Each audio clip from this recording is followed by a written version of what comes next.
Everyone, let's see आपके crush की क्या फीलिंग्स हैं और क्या आपके लिए गाइडेंस है। क्या आई स्ट्रांगली फील ना, क्रश वालों में बहुत आपका विश्वास डगमगा रहा है धीरे धीरे कुछ कुछ सिचुएशंस में। तो ये सब मत करिए, बिकॉज ये मैनिफेस्ट तो हो ही रहा है ऑलमोस्ट ये रिलेशनशिप आपके फेवर में। ओके, तो क्रश वाले फीलिंग में आपको कहा जा रहा है बहुत बहुत लोगों का क्रश का रिलेशनशिप कमिटमेंट में चेंज हो चुका है, मैरिज में कन्वर्ट होने के चांसेस हैं, प्रॉपर रिलेशनशिप बन चुका है, पार्टनर ने आपको फीलिंग्स एक्सप्रेस कर दी हैं।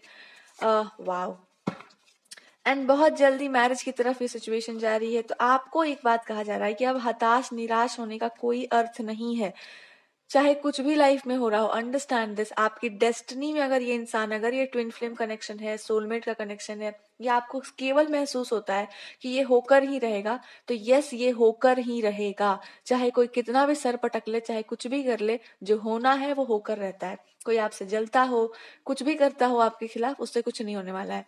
इस रिलेशनशिप को नहीं रोक सकेगा कोई। एंड ये चीज आपको ऑलरेडी पता है, आपको मेडिटेशन में या इन जनरल कुछ ना कुछ तरीके से आपको पता है कि ये रिलेशनशिप का फ्यूचर है। तो बीच में आपको परेशान होकर के इस चीज को कंफ्यूज करने का बिल्कुल जरूरत नहीं है। अगर कोई एडवाइस या किस तरह, आप जितना हो सके उतना इस इंसान से कनेक्टेड रहिए, इनकी बातें सुनना, इनके बारे में जानना, और इनके प्लान्स क्या है, इनकी फैमिली कैसी है, इनके ही बारे में आप सोचिए, इनके बारे में जितने इन्फॉर्मेशन आप निकाल सके, और केवल इनसे कनेक्टेड रहना है। बिकॉज बहुत जल्दी आपका लाइफ चेंज करेगा ये सिचुएशन, और वो पुरानी लाइफस्टाइल और सब कुछ पुराना जितना भी है वो सब कुछ चेंज हो जाएगा आपका।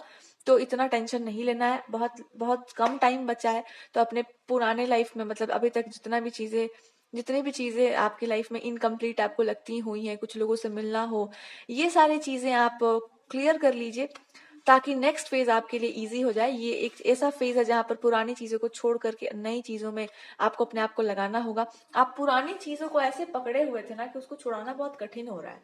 तो वो ग्रिप छोड़ दीजिए, जो जैसा है उसको एक्सेप्ट करके।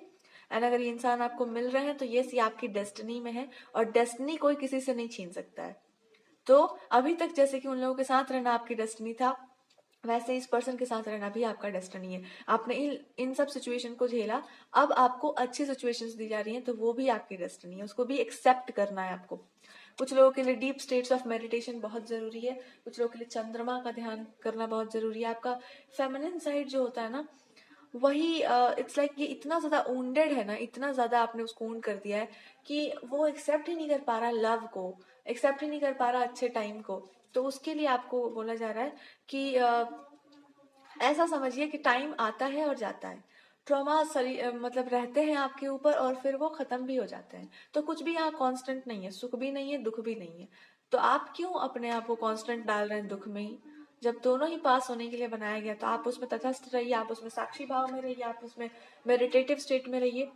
तो meditation is very important for you. देख लीजिए अपने इवेंट्स को एक बार, और जब जैसे ही आप स्टिल होंगे, जैसे ही आप स्थिर होंगे अपने भीतर, आप पाएंगे कि ये सारी सिचुएशन का आंसर आपको मिल गया है। घूम फिर के सारी सिचुएशन आपको इस पर्सन तक लेकर जाएंगी। जिन लोगों को आप समझते हैं कि आपके अगेंस्ट हैं, वो नहीं अप्रूव करेंगे, वो भी घूम फिर करके आपको इसी पर्सन के पास लेकर जाएंगे। उनके पास दूसरा कोई ऑप्शन है ही नहीं, बिकॉज ये डेस्टिनी है आपकी।